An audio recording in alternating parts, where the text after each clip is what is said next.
قرآن کریم کی سورہ رعد میں اللہ تعالیٰ واضح طور پر فرماتے ہیں کہ ہم نے ہر قوم کے اندر نبی اور ڈر سنانے والا بھیجا۔ پھر حدیث مبارکہ سے ہمیں پتہ چلتا ہے کہ پوری دنیا کی ہر ایک قوم اور ہر ایک جگہ انسانیت جہاں آباد تھی 1,24,000 پیغمبر بھیجے گئے، لیکن نام سے ذکر صرف اور صرف 25 پیغمبروں کا ہے، کیونکہ اگر ان سب کے نام، زندگی اور قوموں کے حالات بیان ہوتے تو یہ قرآن کریم ہدایت و عبرت کی کتاب کے بجائے تاریخ کی کتاب زیادہ معلوم ہوتی، اس لیے ان کا ذکر کرنا ضروری نہیں تھا۔ مگر آج ہندو مذہب کے ماننے والے لوگوں کا یہ دعویٰ ہے کہ ان کا ہندو مذہب مسلمانوں کی تاریخ سے بھی ہزاروں سال پرانا ہے، اور نہ ہی ہندوستان کی سرزمین پر کوئی نبی بھیجا گیا۔ ان کے پاس بھی قرآن مجید ہی کی طرح بھگوان کی طرف سے بھیجی ہوئی کتابیں ویداس کی صورت میں موجود ہیں، جس میں کسی بھی پیغمبر کا کوئی ذکر موجود نہیں، جبکہ سورۃ الانبیاء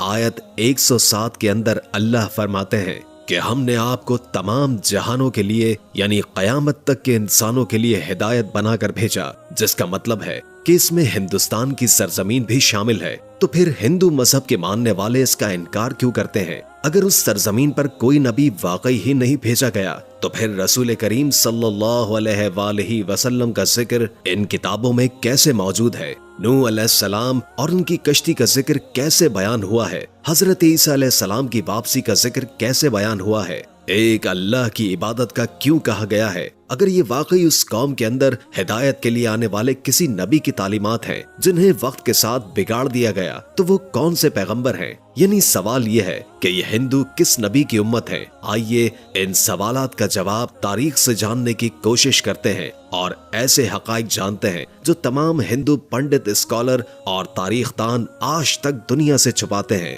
ہندو مذہب کے ماننے والوں کا یہ دعویٰ ہے کہ یہ دنیا کا سب سے قدیم ترین مذہب ہے، اتنا قدیم کہ جب اسلام یا مسلمان لفظ کا وجود تک ہی موجود نہیں تھا، جو کہ صحیح بھی ہے، کیونکہ کفر و شرک کی ابتدا اسی دن سے ہو گئی تھی جب حضرت آدم علیہ السلام کے بیٹے قابیل نے حابیل کو قتل کیا اور ان سے الگ ہو کر کفر و شرک کے اندر مبتلا ہو گیا۔ حضرت ابراہیم علیہ السلام کی قوم بھی بت پرست تھی۔ حضرت موسیٰ علیہ السلام کی قوم نے بھی ایک وقت پر سونے کے بچڑے کی عبادت شروع کر دی، یہاں تک کہ رسول اللہ صلی اللہ علیہ وآلہ وسلم کے اعلان نبوت سے قبل کعبے کے اندر 360 بت موجود تھے، جنہیں فتح مکہ کے وقت صحابہ کرام نے توڑ توڑ کر ٹکڑے ٹکڑے کر دیے، جس سے یہ معلوم ہوتا ہے کہ بت پرستی تو دنیا کے پہلے انسان حضرت آدم علیہ السلام کی نافرمان اولاد کے وقت سے آج تک موجود ہے، مگر اس کا تعلق کسی مذہب سے نہیں بلکہ گمراہی سے ہے جو کہ شیطان ان سے کرواتا رہا۔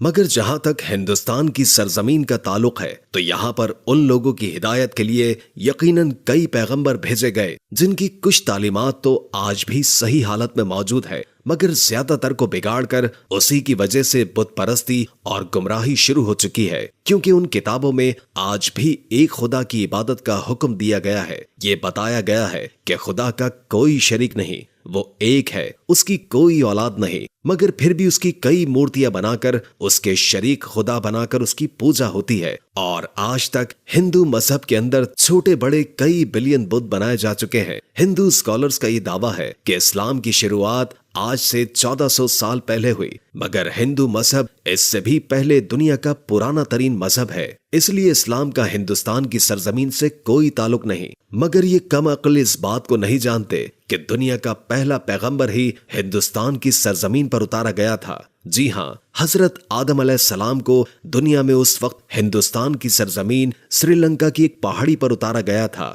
جہاں آج بھی ان کے قدم کا نشان موجود ہے، یعنی اس سرزمین پر پہلا ہی قدم ایک مسلمان اور پیغمبر نے رکھا، جس کا مطلب اسلام کی ابتدا عرب سے نہیں بلکہ ہندوستان سے ہوئی، کیونکہ مسلمان لفظ کا مطلب ہے اپنی خواہشوں کو رب کے حوالے کرنے والا، اس کا حکم ماننے والا انسان۔ حیرت انگیز طور پر لفظ آدم بھی سنسکرت زبان کا لفظ ہے، جو کہ ہندوستان کی سرزمین کی زبان ہے، نہ کہ عرب کی زبان، جس کا سنسکرت میں مطلب ہے پہلا، شروعاتی یا اوریجنل۔ اس لیے آدمی کا مطلب ہے آدم علیہ السلام کی اولاد، جنہیں قدیم سنسکرت کی کتابوں کے اندر سمبھوا منو کہہ کر پکارا گیا ہے۔ اگر ہندو کسی طرح سے ان کے وجود کا انکار کرنے کی کوشش کریں تو ایسا بالکل ناممکن ہے، کیونکہ ان کی مقدس کتاب رگ وید اور ویویش پرانا میں آدم علیہ السلام کی تخلیق، فرشتوں کا انہیں سجدہ کرنا، آدم علیہ السلام سے حضرت حوا علیہ السلام کی تخلیق،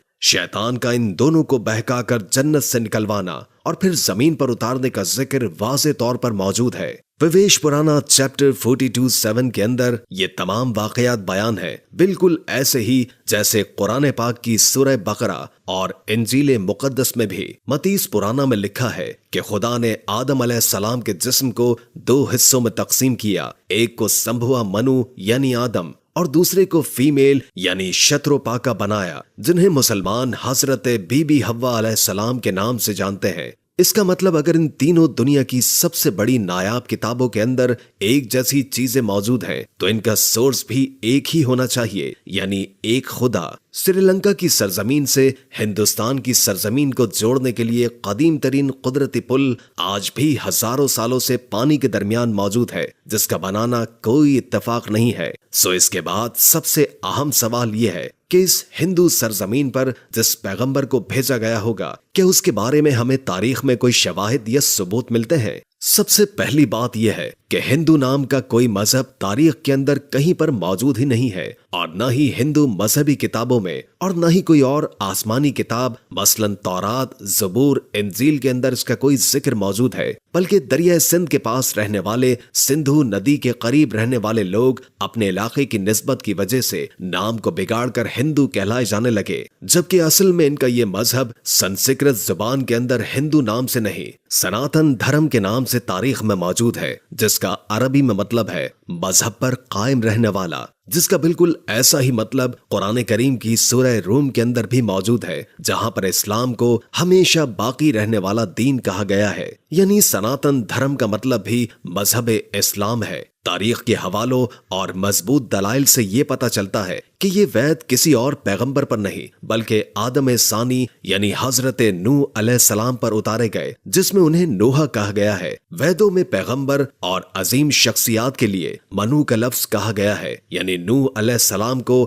بڑے سیلاب والا منو کہہ کر بیان کیا گیا ہے، اور ان کی کشتی سے لے کر سیلاب تک کا تمام تر واقعہ تفصیل سے موجود ہے، جیسے کہ قرآن کی سورہ ہود میں اور بک آف جینیسس چیپٹر 7 کے اندر بھی یہ بیان ہے۔ ویدوں میں لکھا ہے کہ جب بڑے سیلاب کے بعد دنیا پھر سے آباد ہوگی تو میں ان ویدوں کو نافذ کروں گا، اور بھاویش پرانا چیپٹر 42:7 کے اندر نوح علیہ السلام کے طوفان کے بارے میں بیان کیا گیا ہے، اور یہ بھی کہ اس منو کو خدا نے کشتی بنا کر اس کے اندر جانداروں کو سوار کرنے کا حکم دیا، جس کے بعد ایک عظیم طوفان آیا جس نے ہندوستان کی سرزمین پر زندگی کو ختم کر دیا۔ لفظ نوح سنسکرت زبان کے اندر بھی موجود ہے، جس کا مطلب ہے کشتی والا، وہی مطلب جو کہ عربی زبان کے اندر ہے۔ اس دوران یہ ویداس فیوچر کے بارے میں بیان کر رہی ہے کہ کیسے ایک بڑا طوفان آنے والا ہے اور کیسے ایک بار پھر انسانیت کی شروعات ہوگی۔ فرانس کے ایک رائٹر اے ڈباوس کو 40 سال تک پڑھا اور بتایا ہے